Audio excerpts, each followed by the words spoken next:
It's Sean again, and this is going to be the second part of my sheep heart anatomy video. This is going to mainly focus on the internal anatomy of the sheep's heart. So let's get started straight away. So we're going to start out with the pectinate in the inner wall of the right atrium.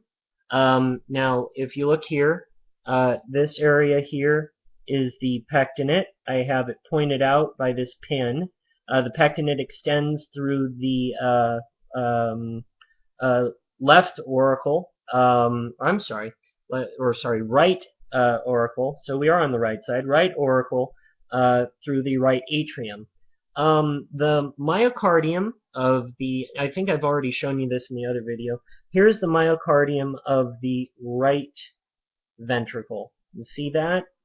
And it's definitely much smaller in comparison than the thickness of the myocardium of the left ventricle. And the myocardium of the left ventricle is about 3 times as thick as that of the right ventricle. Reason being, the right ventricle only has the job of pumping blood into the pulmonary circuit, whereas the left ventricle has the job of pumping blood throughout the entire body. So let's go through some other structures. I'm going to point out the trabeculae carneae, and these are on the inner surface of the ventricles.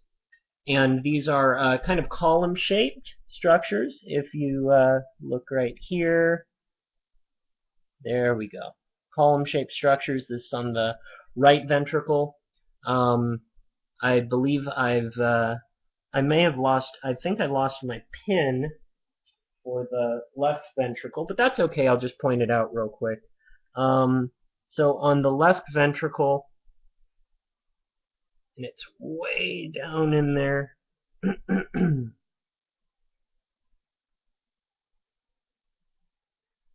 that pin back in. Get in there. And there you go. You have the trabeculae carneae of the left ventricle as well.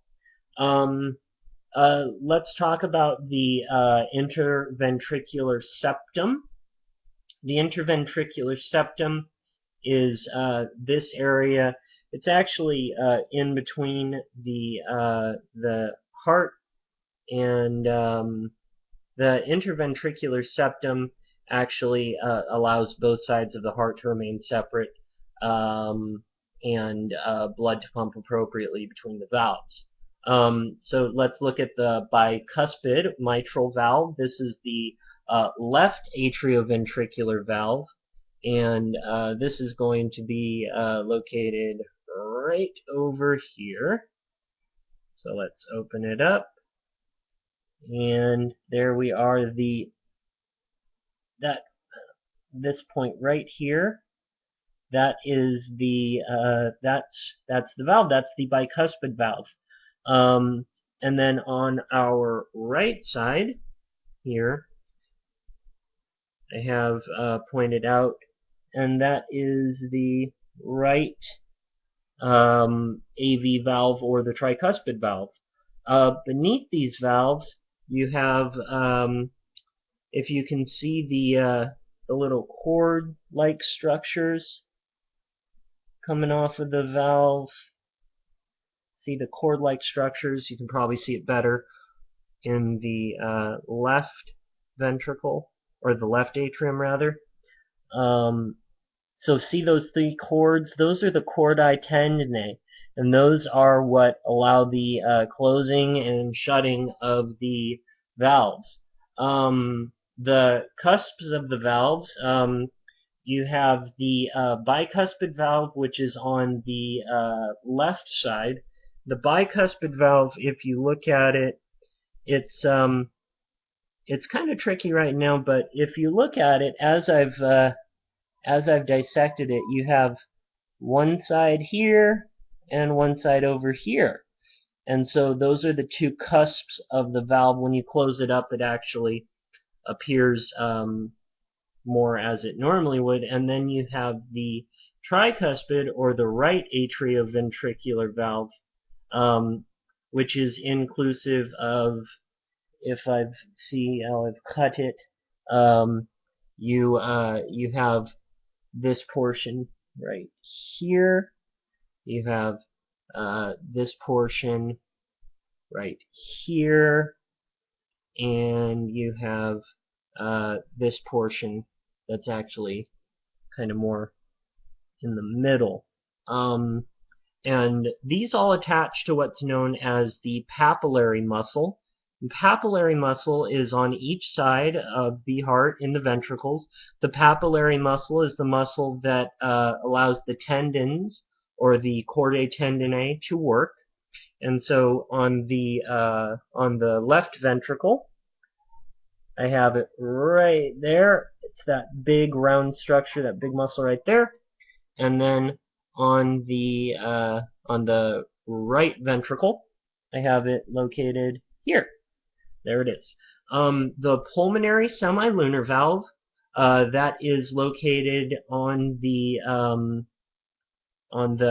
excuse me,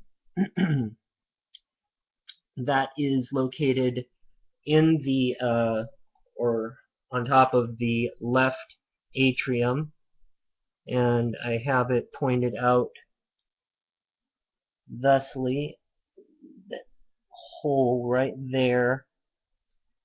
I don't know if I can clarify it right there.